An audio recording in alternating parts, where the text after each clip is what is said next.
Welcome Yes. to a Wednesday with Clear Mountain. Today we're joined by Bhante Joe Atulo. Bhante Joe, it's so good to have you. Thank you very much. Namaskar. So, a brief introduction.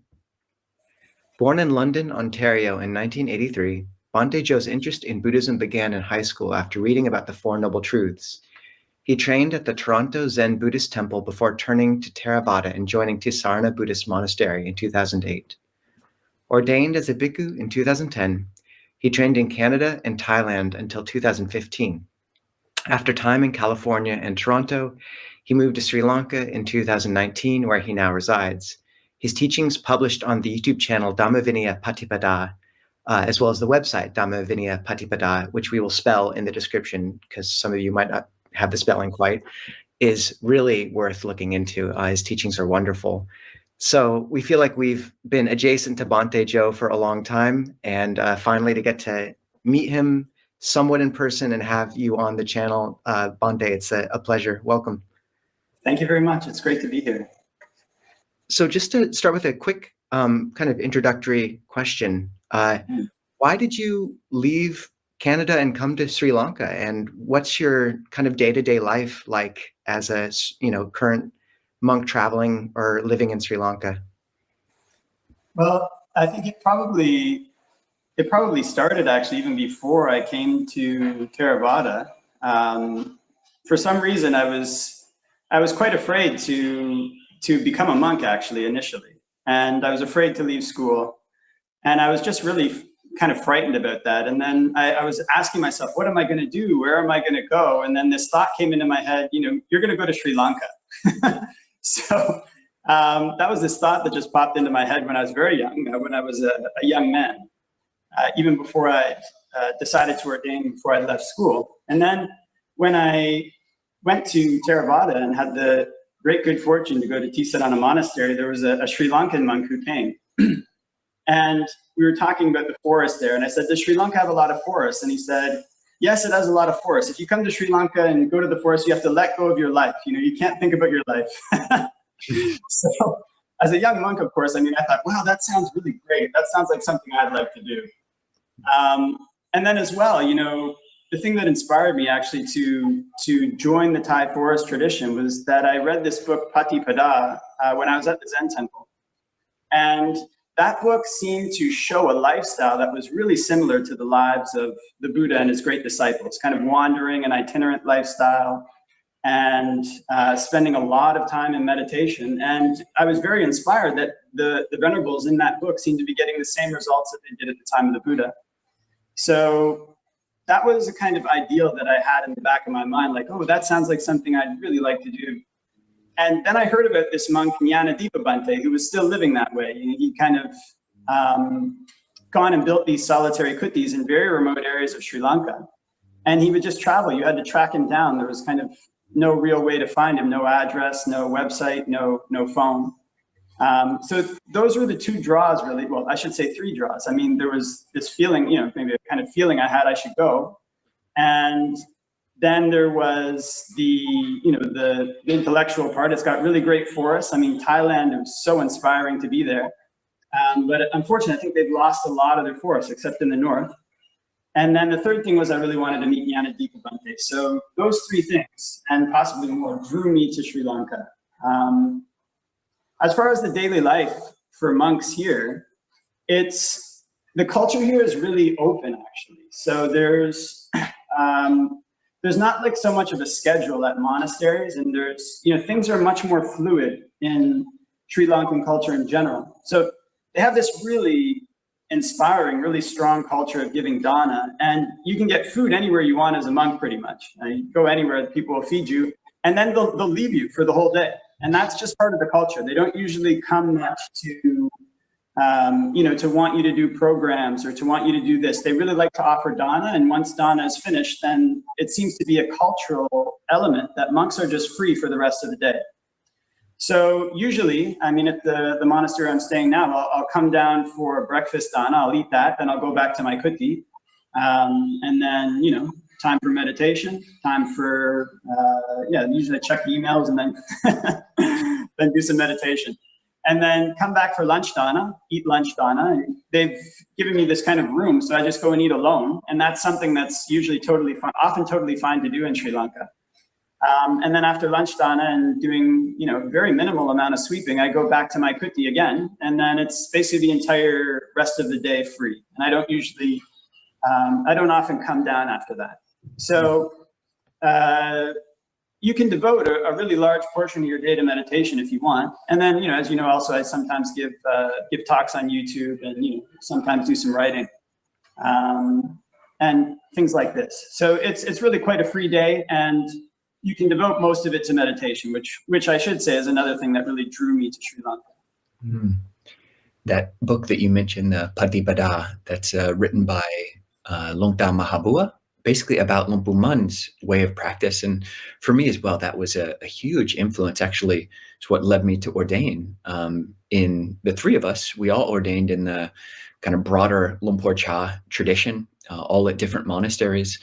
But I'm always kind of astonished, at least how parochial my experience is with Buddhism outside of the Ajahn Chah tradition. And I'm curious, for those who similarly might not know that much outside of their own tradition, you've practiced, in Western monasteries, you've practiced in Thailand a bit, and now you've been in Sri Lanka for a bit. You've lived in Australia as a monk. Could you give us just a, pocket portrait of forest tradition monasteries in Sri Lanka? The elevator pitch. Yeah. Let me try. First of all, I should try that with the caveat that I'm not an expert on the Sri Lankan monastic tradition. So it's the kind of thing that what knowledge I have of it, I've picked up through bits and pieces and through my relatively limited knowledge of Sinhalese. So like Thailand, like Burma, Sri Lanka underwent a renaissance. I think in the 1950s, Thailand and Burma were earlier, I believe. But before that, there wasn't much practice happening here. And not much, monks weren't really living in the forest much, it seems. So around that time, they had this renaissance and various forest sects formed. So they have one sect called the Waturawila, that's the second largest. They've got a really large one, which is called the Galdua. That's a subsect of the Ramanya Nikaya, and they keep very strict Vinaya according to what they call the Atthakatha here. So the Atthakatha is the commentaries, which I think most Westerners will never have heard of, but they were they were codified here, and they're an enormous force. They're a force of nature here. So most monks really follow those. So this Galdua tradition, they have the most remote forest monasteries. They have the largest number, and that's one of their features, is that they really follow the Atthakatha. So again, monastic life here in Sri Lanka, from what I've seen, it doesn't have the same teacher training mode that there is in the Thai tradition, where you have a very, very strong personal relationship with one teacher, and that's pretty much the same across traditions, or multiple teachers.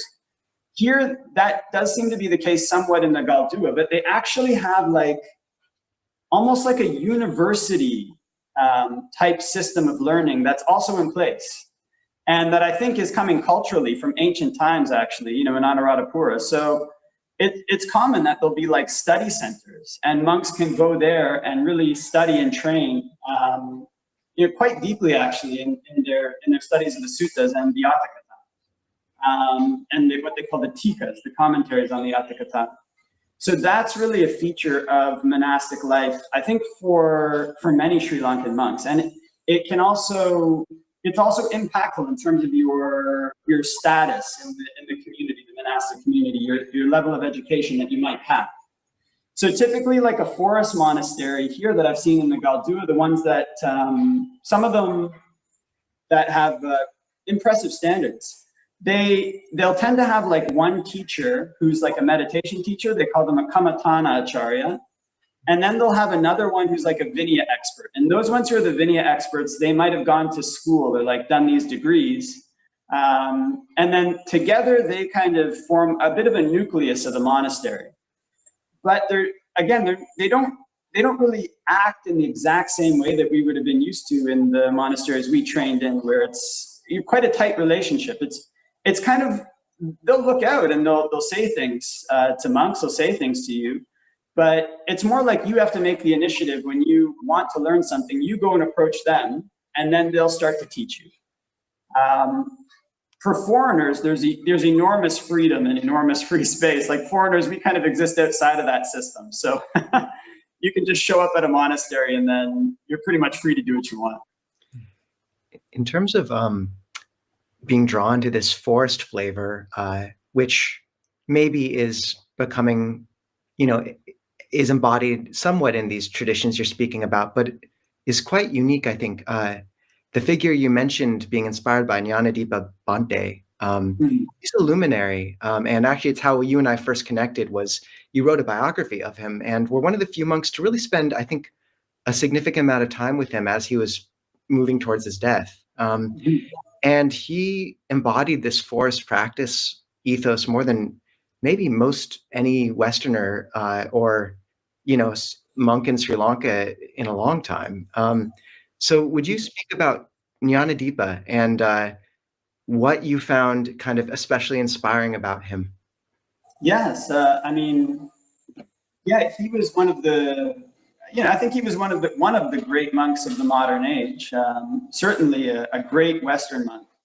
And what many people don't know about him is that there is this solitary kuti tradition in Sri Lanka, which is very strong. So, I think it's the strongest in the Theravada world. So they have these kind of kutis that are just located in the forest, various distances, and they're just solitary kutis. There's no community necessarily associated with them. And if there is, then they keep that kuti at arm's length. And all you have to do in that kuti, you just go on alms run, you come back to your kuti. That's the end of your responsibilities to the community. And Gnanadeepa Bhante was actually the one who spearheaded that tradition. He's essentially like the founder of it. So he founded this place called Lagala, in which they have kutis that are extremely remote. Some of the most remote places I've ever been, and very difficult. Some of those places are hard to stay. You could tell stories about it. And he went there and he stayed there alone. I mean, no phone, nothing. And he would wander through these forests to find places. He was an expert at wandering through the forest. He just used a compass. I mean, he didn't have all trails or anything like this.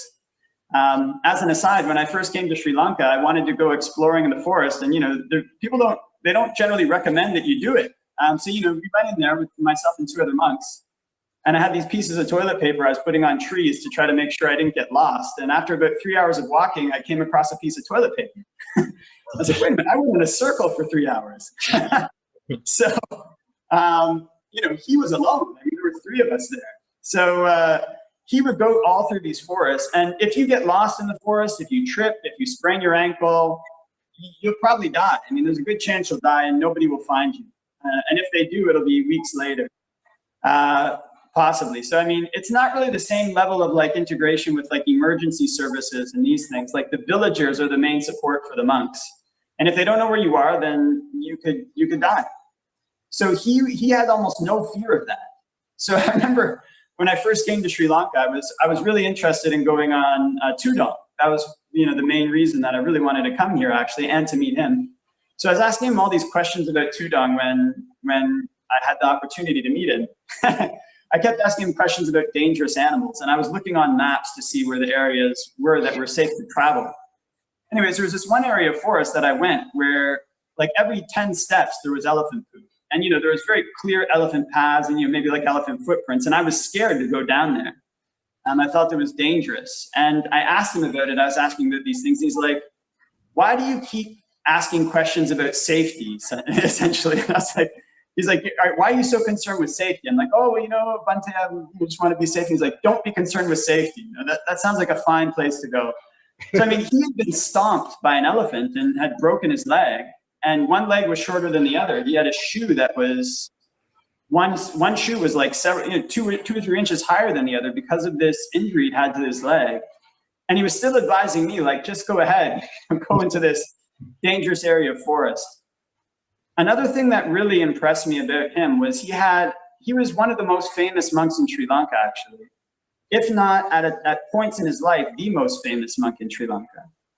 And he had no interest in gains, offerings, and fame. Like it was almost zero. Like he really didn't, he cared nothing for fame and he didn't like it. So when I first got here, it was just through a series of good coincidences. I had the chance to travel with him to Tanjantena, where he coincidentally ended up deciding to spend the last days of his life. And as we were traveling along the road, he'd point to a house and he'd be like, "That's my dayaka." So dayaka means like a person who supports you. And that's a very strong tradition in Sri Lanka. There's just individual people who will support monks. And he was pointing at this extremely, relatively poor house. I mean, we were coming from one of the wealthiest areas in Sri Lanka, and that gentleman really wanted to support him. But he would point at these poor houses and be like, "That's my dayaka." Like he considered those people as dayakas. And then he'd say things as well, like he'd be like, "I don't like coming to Colombo because when I come to Colombo, all the big dayakas start to come and it's a big problem." And he would be kind of upset about that. So towards the end of his life, he was taken by helicopter actually to this almost like private hospital. But he didn't want to die there. I mean, he had the support to go anywhere he wanted. I mean, he was supported by extremely wealthy people. But he decided to go and die with the Saṅgha, actually. So I remember he got moved to another monastery. Then towards the end of his life, we're talking, he maybe had a month left to live. He had stopped speaking. And we went to visit him in this hospital, and he was just lying in a normal hospital bed. Like, I mean, normal hospital bed here means in a poor, or, not a rich area of Sri Lanka. So it wasn't like nice looking or anything like this. It was, a little bit beat up. And he was just lying there. And there was all these monks surrounding him, and they were trying to say things to him, but he'd stop talking. So I had this kind of like really burning question that I wanted to ask him, because in the suttas, there's specific meditative remedies for each of the five hindrances, but I'd never read one for restlessness and remorse. And he was a sutta expert, so I wanted to ask him. So he'd stopped talking at that time, but I went around to the side of his bed, and I put my hands in Anjali and I said, "Bhante, I have this doubt, I have this basic question. So I have a question that I'd like to ask you. Where can we find a meditative remedy, essentially paraphrasing, for restlessness and remorse in the suttas?" And he answered me. He's like, "You can find it in the Udana," and he also said another place, and it's Anapanasati, that's what he said. So I think he really took as his ideal the Buddha and the Buddha's teachings, and that even when he's on his deathbed, he stopped speaking. He made an effort to teach the Dhamma. And that's what he was interested in. He had no interest almost in gains, offerings, and fame. So that was one of the most impactful things about staying with him. Ajahn Nisabo and I have both read your biography, partial biography of Venerable Ñāṇatīpa, to the end of Body and Mind. And in there, you do also tell that story about asking about restlessness, but you refer to the Canadian monk, I think. So now we know. There was one Canadian monk asking him questions, and now you know who's asking the embarrassing questions. That guy. But I'm curious, just to go back. I think we'll definitely have more questions about Venerable Ñāṇatīpa, Bhante. But you've also on your website, you've got another essay called "The Happiness of Respect," mostly about the happiness that you personally experienced from upataking, or looking after Ajahn Viradhammo, Ajahn Kusalo at the monastery where you were in dependence at Tisaraṇa. And it's a really beautiful essay, and it's something that I also experienced ordaining at Abhayagiri, looking after Lumpur Pasano. And yeah, the beauty of the humility that's part of the form of taking dependence on a senior monk, which is, the first at least 5 years that you're in robes. It's a really beautiful practice, and one which is maybe counterintuitive, especially to a young Westerner who's thinking that they just want to go to the jungle and do the real practice, do the real hardcore practice. And you mentioned that there in Sri Lanka, you can really do that. There's a lot of support for people practicing in seclusion. And I'm just curious if you could speak to this balance of, what you would advise to a young person who's thinking, I want the real practice. I want to go and go hard, go and do what the Buddha said, practice seclusion, and balance. What the Buddha also said is that you should live for 5 years with a teacher and actually practice in community. So curious.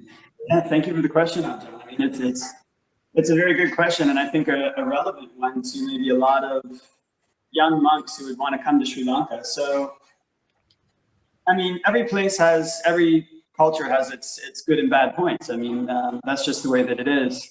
And what I've noticed in the monks who don't do Nisaya, who don't have a teacher, is that there's there's quite a lot of blind spots in there.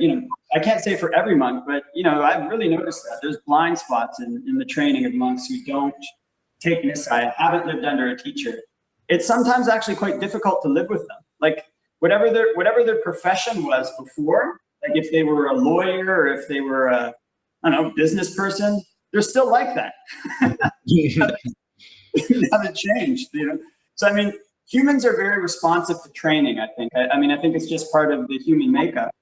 And so whatever last period of significant training they had, that's the way that they approach Buddhism. So I mean, you can come here without monastic training and directly go to the jungle and wander, and people will support you in that. But there's often enormous blind spots in those monks. Like what tends to happen actually is they come up with this idea that they'll take the suttas as their teacher, but then what happens is they come up with interpretations of the suttas that are extremely strange. And especially the Vinaya, like their attitude towards the Vinaya is, it's very strange. They'll leave out huge sections of the Vinaya very frequently, very commonly, in order to facilitate what they feel is the ideal monastic lifestyle represented by the suttas. So quite often they won't keep large portions of it. And that's a common thing that I've encountered. So actually any monk who wants to come here, oftentimes young monks ask, I advise them against coming and living that way until they've had training. And more generally, I advise them to go to monasteries where there is this strict regulated training where you'll be living with a teacher. And that's essentially what that essay was about. Was that in my young monastic life, I was, just by nature, I'm probably a little bit rebellious and a bit of a rough character. So I really chafed under the under the leash, or whatever you might say. Like I really chafed in the training, that initial monastic training, and sometimes it was just like day by day. I was just trying to get through it. Not just the normal monastic training that we all undergo. But it was after I left, after my 5 years were over, that I realized how valuable it was. Once I left the monastery, I figured, yes, I'm going to go out on my own. I'm going to have the chance to do whatever I want the whole day. And, I'm obviously still keeping the Vinaya, still being respectful. And I really found after just a few months that I missed the relationship with senior monks. I missed being able to pay respects to them. I missed being able to upatak them. That was what I missed the most. And I actually ended up going to a Sri Lankan temple where there was many senior monks. And I still remember feeling happy that there was all these senior monks there. And I had a chance to bow to them. So I think there's no way that it's going to be very difficult for a Westerner or somebody who has these strong ideals about like Patipada practice and Tudong to develop these very important heart qualities that are going to be a support when you go into the jungle alone. Just by going off on your own, you should really stay with somebody to have a rounded training that will serve you for your monastic life. I mean, you're speaking, both of you, to one of the kind of really, well, we'll call it the elephant in the Sri Lankan jungle right now. But just this element of, it's most of us who are ordained really do have this drive to go off into and meditate on our own. And I think almost never seen it go well, and this chafing under the yoke, as you put it, is, I mean, you're wearing away your rough edges. And I've seen the distinction between someone who's gone through Nisaya and not. It really is quite it's stark. So is this why is this something of what you'd attribute the lack of Western monks in large part in Sri Lanka too? Because I've wondered that in Thailand you have a large Western Saṅgha. The Ajahn Chah Saṅgha is very robust at this point in Western circles, but in Sri Lanka I haven't seen that many Westerners ordained there, and but then again I don't have access to that. I don't know much about Sri Lankan Western Buddhist scene there. So what's your impression of the reason for that imbalance, or what are your thoughts on it? Yeah, that's a good question. I think a lot of it would just have to do with the fact that actually people, although they may chafe, they actually like training. And if they are off on their own, I mean, being off on your own with very little contact with anybody, and just getting food really, and having like a discussion here or there or something. I mean, that they put people on their own to torture them in jail. the most hardened criminals, they send them off on their own. And I mean, we also know that in the suttas and also in the Thai tradition, it's a very strong teaching. If you go and live on your own, you have to be really careful because you can go crazy. And that has unfortunately happened a number of times to Western monks. And well, we can't say crazy, but their minds have gone off being here in Sri Lanka. And so I think what will happen is sometimes monks may come here without a structure of training that they're familiar with, like maybe, or people just have this ideal that they want to be on their own, they want to live on their own, but they've never lived on their own. I mean, it's like an ideal. You want to go and live in the forest on your own, but you've never actually done it. So you don't know what the challenges are. You don't know what's going to happen. And suicide is an issue. Monks commit suicide here in Sri Lanka, Western monks, much more so than Sri Lankan monks. I haven't heard of a Sri Lankan monk. And I think it's the isolation. So you come here, you're fully supported. It's amazing. If you don't speak Sinhalese, if you are not used to this culture and you're just off on your own, you're isolated, and there's a very strong chance for the mind to go off. So I think many aspirants to live this kind of tudong solitary life will come, they'll go on their own, they'll live that way. Something will come up over time and they'll decide to disrobe. And so I think that's going to be much more common for people who don't have this community support, don't have a Nisaya support. And furthermore, when they go off on their own, one of the huge supports when you're off on your own is you think, well, if I were to do this, if I were to do that, if my monastic life were to go badly, then these monks who helped me, they would be hurt because of that. Like, I mean, you feel that. You think about the monks who helped you, and you think if something were to go really wrong, it would damage me and it would damage their reputation, and they would feel bad. Like, they would feel bad that they'd invested all this time in training me. So without those supports, there's a lot of possibility to pop out of the mold. So I think that's probably what you'll see more often with monks or people who come here with this aspiration just to go off on their own, not to have any training at all. I think it was Jack Kerouac in his Dharma Bums who said, I went off to the mountains to look for God and just met myself. and just to say, holding Sri Lankan Buddhism and tradition with utter respect and veneration, like it's the Sri Lankans we've met have been so amazing. It's just that isolation for a Westerner going there without any training, I imagine could be real. So. Yeah, and the Sri Lankans have their cultural. They can plug into their culture, right? It's more Westerners who are withdrawn from that. Yeah, part of one of your quotes from Venerable Ñāṇavīra is just that he actually wouldn't recommend solitude for everybody, and he himself took the suttas as his teacher, but he wouldn't necessarily do that with.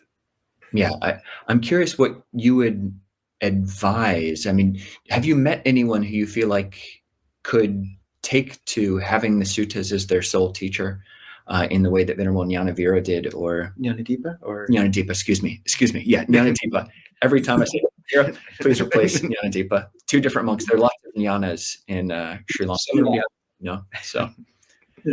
Yeah. Well, I imagine there's going to be some people who have the character to do that, but it's very rare.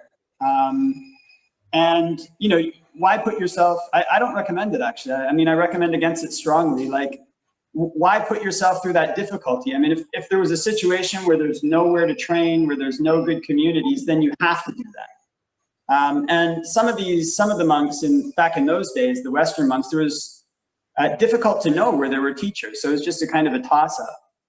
But now the world is very interconnected. I mean, we're doing this on YouTube. You can scout out different monks. You can look up information about different monasteries. There's actually almost no way that I can recommend monks go off on their own and take the suttas as their teacher. I mean, to be honest, I just can't recommend it. And it's based on what I've seen. I haven't seen it, I haven't really seen it work out the way that people would envision it in the ideal. So strongly recommend against it. Better to connect with a well-trained community, better to have a teacher, and better to go through that difficulty for 5 years and then go off on your own. And if problems come up, you can come back to the community that you joined. And that in itself is an enormous support. So since we do have access to you who went through that training and now has wandered Sri Lanka alone a bit, would you tell us any of those stories of being in the jungle alone, or any stories of Ñāṇadeepa, one or the other? We like stories. Okay. Do you mean being okay? So what do you want? You want alone in the jungle or wandering, or what do you want? Good jungle stories. Let's get a broad umbrella on that one. Okay. Yes. So let's see. There's a lot of neat stories. Every time you go wandering, one can get good stories every time one wanders. So, well, there was this one time, myself and a fellow monk. This was a kind of a fun one. We decided to go off on Tudong. So we mapped this way gradually through this forest, about 5-hour trek. And we trekked through this forest. We came out the other end of this village and we started wandering. And we decided that we were going to go up this mountain into this this portion of Sri Lanka that's kind of like a more Hindu, where they do these tea plantations, and then go into this national park. So we were wandering. We had a lot of neat, it was neat things happen. We just stop at a lake and sleep there, and then we continue on. And after maybe about a week, we keep going up into these mountains. We stopped at a couple places, a couple monasteries. We keep going up into these mountains, and we come to this Hindu village where they do a lot of tea picking there. So it was really great. We got to stay overnight in the Hindu temple. They were so welcoming to us. And, then in the morning they served us their rice they served us like hoppers. They have an alms tradition as well, but it's not as well developed as the Buddhist one in Sri Lanka, but they know about alms. I don't think they have the sadhus here as much as they do in India. So they offered us alms, and then we were about to set out. So one of the amazing things here is that anywhere monks go, people will try to help.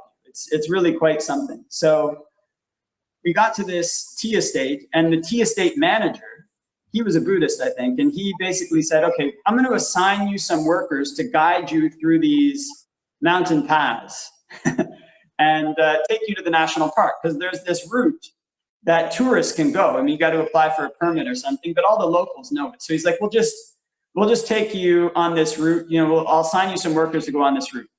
So next day, the three of us show up, and I was the senior monk. So, I mean, I should have noticed some of these signs. And the guy shows up, and he's drunk. The guy is supposed to be our guide, and it's like 7 a.m. He's completely drunk. He must have started drinking right when he woke up. And then, so we start walking, and we're going through these tea plantations. And then he meets up with his friend. So there were two guys there. One was drunk. The other one didn't appear to be drunk, and he appeared to be kind of kind. The drunk one was drunk, and then we met up with a third guy, their third friend, and he seemed hostile. And they all had these big machetes. The guy was always glaring at us, and he kept making these signs for money. He'd be like, oh, give me money, like making these money signs. So we start going, and we end up starting to go through the woods, and the very first thing that we encounter is there's no path, really. And we start to go, and there's this ledge, and you can imagine scenes from a movie, because the ledge is just like maybe 2 feet wide, and it slopes, and it's covered with like growth, like it has plants on it. Beside the ledge is a sheer drop off into clouds. Just clouds, like there's not, literally, it's just mist. You can't, it's just drop off the mountain. So we're all going over there, and I had, the Tudong bags. I had like these 2 big bags, so trying not to go across. And as going across this thing, this black snake crawls out of the underbrush, and the snakes can kill you. Anyways, the black snake crawled away, and maybe if somebody was just superstitious, you'd take that as a sign as well. Anyways, crossed over this ledge, inching across, and figured, okay, good, whoo, that's the hard part is over. That was not the case. So after this, we were climbing, maybe like 80 degrees sometimes 90 degrees up this mountain. And sometimes we go across these places. To our right is a sheer drop off, like into death. Like if you fell, it'd be hard. You'd be finished, you'd be dead. And so we're talking amongst ourselves. We're like, this can't be the path. Like, what are we doing here? And these guys, I mean, they're locals. They have no problem. They're scampering up the path. They're way ahead of us. And I was holding up the line because I had these 2 Tudong bags. So I was just going, and there was one point where my feet slipped, and I was grabbing onto these roots, and that was, and my feet were just dangling underneath me, my back. So I had to kind of like pull myself up onto this, this next portion of the ledge. I'm kind of shaking. So this is just going on. And, we're looking to the right. It looks kind of like there's more gradual paths that we could take, and these guys aren't taking us up these paths. And so finally, on the road ahead, I hear the scream, because there was an Australian monk, Venerable Posado. He was going up there pretty fast, and we were doing a lot of traveling together in those days. So I hear the scream, like, "Oh my God! Oh my God!" It's a scream.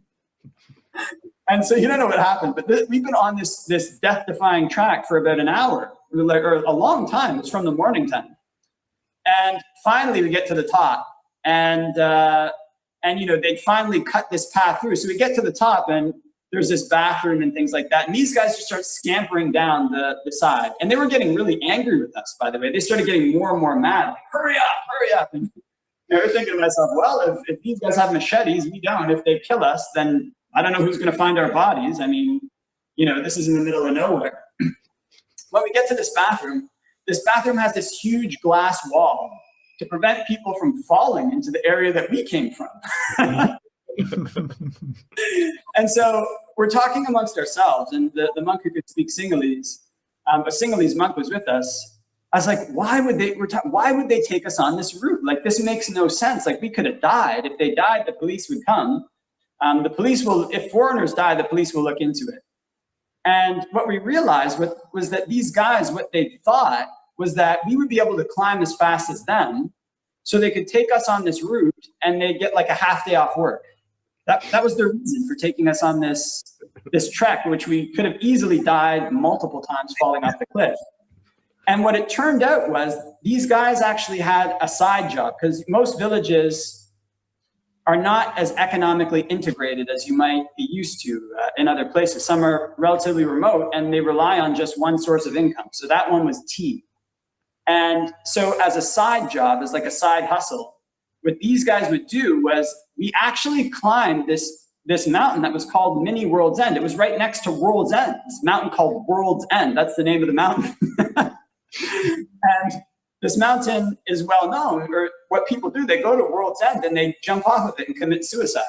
And sometimes like couples will go there and make like a suicide pact and jump off. Sometimes people just decide to commit suicide and jump off.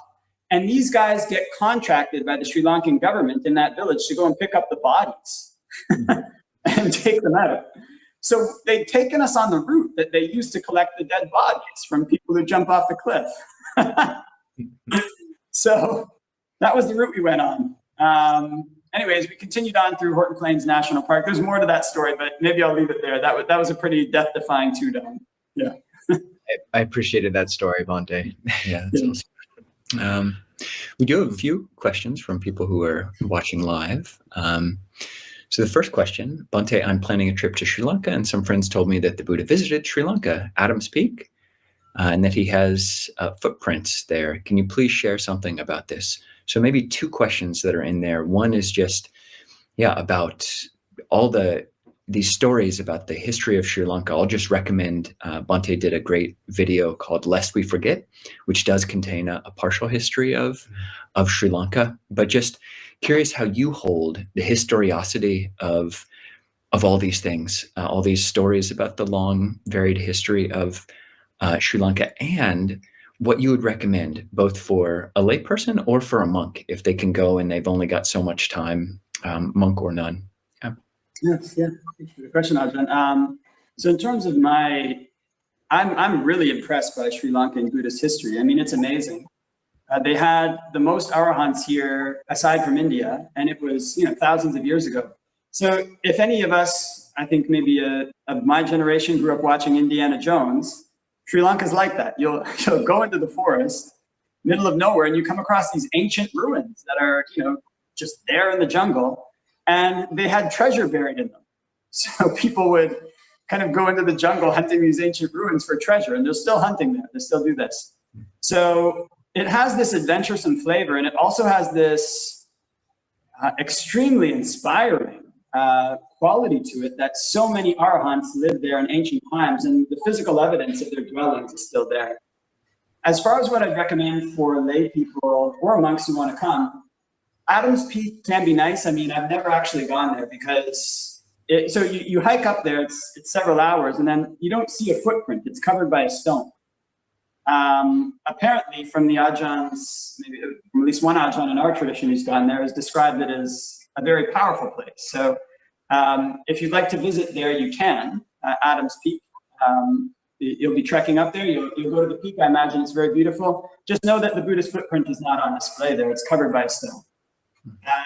The places I tend to like to go to are the places that I feel are historically associated with the ancient Arahants of Sri Lanka's past, like when the country was full of Arahants. And those places you'll tend to find more in Anuradhapura, also deep in the south. So I'd recommend a place, I just went to it, called Situpawa. Extremely inspiring. Some of these places are still in very deep jungle. So that's in the middle of National Park, Yala. There's a story about it that they had 1,000 Arahants there. And that there were so many Arahants, the people had trouble growing crops because they were always flying overhead. Yeah, so they have these like cultural memories of there being thousands of Arahants. So I'd recommend Situpawa. The other places that Westerners almost never go to, that in the era when practice started to decline in Sri Lanka, post-Atthakatha, post-4th century, there was one sect that, interestingly enough, was Mahayana, but kept up practice very strongly. They were known as the Pamsakulikas. And their ancient monasteries are still there in Sri Lanka. They've restored them.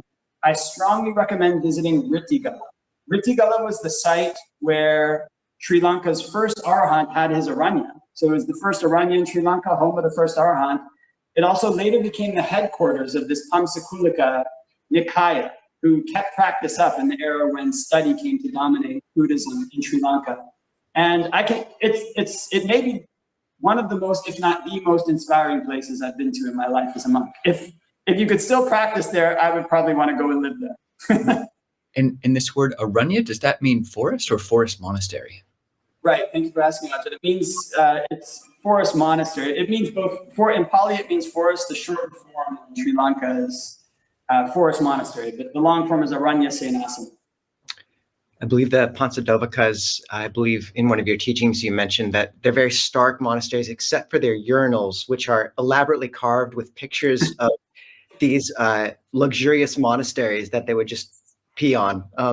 So you can see the division between kind of study and practice there. Would you just speak a bit, mentioning the number of Arahants there were in the early days of Buddhism in Sri Lanka? I know that they'll still refer to caves as the abode of Arahants, and mentions of 9-story buildings dedicated to awakened beings. Can you just speak about the evidence of the number of Arahants there were? Like, I think that's just a completely foreign concept to consider a culture where there's that many at one time. So give us a little bit of a picture of what that's like.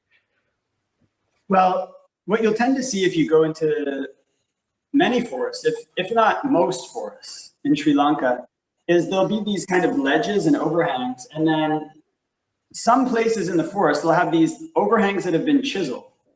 And the chiseling is what they call a katarama. It means a drip ledge. So that would put a little edge into the lip of the cave, the lip of the ceiling of the cave. And because it had this edge, when water ran down the face of the cave, it wouldn't run into the cave. It would drip off of this ledge. So they're called a drip ledge. And oftentimes the donors would inscribe their names above the drip ledge in this Brahmi script. So when you see that, it's usually evidence that it's from the earliest phase of Sri Lanka's Buddhist history. Later times in Sri Lanka's Buddhist history, like with the Pamsakulikas, they started to build like large stone kutis. In the earliest phase, they were mostly dwelling in caves, actually. So when you go to Situpawa, that's what you'll see. So that type of evidence is just about everywhere in Sri Lanka, like almost any forest. Sometimes they're so numerous that, you'll even have like a person's house right next to this really beautiful ancient cave. As far as other physical evidence of Arahants, of course, Arahants leave no trace. So what you'll tend to have instead is cultural memories. And those, to be honest, to me, were like, when I first came here, you're right, it was stark. It was equally as inspiring as the physical evidence that people in this country had a memory. And it was just no doubt, there was a memory that at one time, this country had been basically full of monks who had reached the end of the path, and it was a common thing. So I think those two things together, when you come to Sri Lanka as a monk, they will give a really strong impression of the power of Sri Lankan history and strong inspiration for what those monks achieved and hopefully to follow in their footsteps. And we will go to a few final questions and keep you on a little longer, Bhante. But just before then, do you feel anything different in those places where Arahants dwelled? Like, is there a sense of the atmosphere being different? I think if one goes to those places, there is one may feel there is a power there. I mean, imagine you go on a meditation retreat. If you go on a meditation retreat, I mean, you can feel something when everybody is there meditating together. I mean, regardless of the noise in the external environment, there's a silence that can just kind of spread throughout the room where multiple people are meditating. And, if you travel around to these places in Sri Lanka, you may find that some, not all, still have this air of silence to them that is quite powerful. And, that can give quite a lot of inspiration. Like, what were the monks who lived here in those days doing? That was thousands of years ago. It's not every place. Sometimes it'll be this place or that place. Hmm. And kind of on that theme, this question is, dear Bhante, great to see you here. Are there a couple of monasteries or places you recommend for lay people who want to meditate for at least a month or so? And I'll just mention on your website also, there's a Monasteries and Meditation Centers of Sri Lanka link to a spreadsheet, which is just amazing. It's over 300 monasteries and meditation centers. But yeah, I'm curious too, how do you tell someone to navigate those? That's a lot of resources. But how does one find the right place for one within that list? Or what would you recommend? Well, so just want to give acknowledgement to former Venerable Ñāṇatusita, who compiled that list. I've just added a few things to it that other monks have given. And he's actually done a write-up, which I included in a link there, that gives recommendations for monasteries that are good for lay people and potential monasteries where monks can ordain and receive some training. So, I mean, depending on the person, I'd have to speak with them and ask them what they're looking for and what kind of tradition you want to practice in. Because here in Sri Lanka, what you'll tend to find if you're looking for like a retreat or you're looking for a teacher is that the meditation teachings here are very highly influenced by Burma. So what you'll have to choose then is like, do I want to do this technique or that technique or that technique? Like, do I want to do the Pawak technique? Do I want to do the Mahasi technique? Do I want to do Goenka? So if you're looking for like a meditation teacher who's going to give you instructions, be able to go on retreat, those are pretty much your three go-to options. So the place that you want to go is going to be largely influenced by what of those meditation techniques you want to practice. If you just want to go and practice on your own, then you can also practice on your own at a lot of the monasteries that are affiliated with those techniques. But they might put a little bit of pressure on you. I think Nauyana is the main one that most Western lay people go to. I've actually never been there, but I'm staying at one of their branch monasteries now, and it has impressive standards. Okay, that's actually I went to Sri Lanka for just 10 days, but stayed maybe 2 nights at Nauyana, and I was very impressed. So, especially for a monastic, I would highly recommend that. So, another question, Bhante, and then we'll probably move on to Zoom. Thank you, Bhante. I am curious about how the Sri Lankan Bhikkhuni order is doing now that they have been recognized and how the bhikkhus have responded.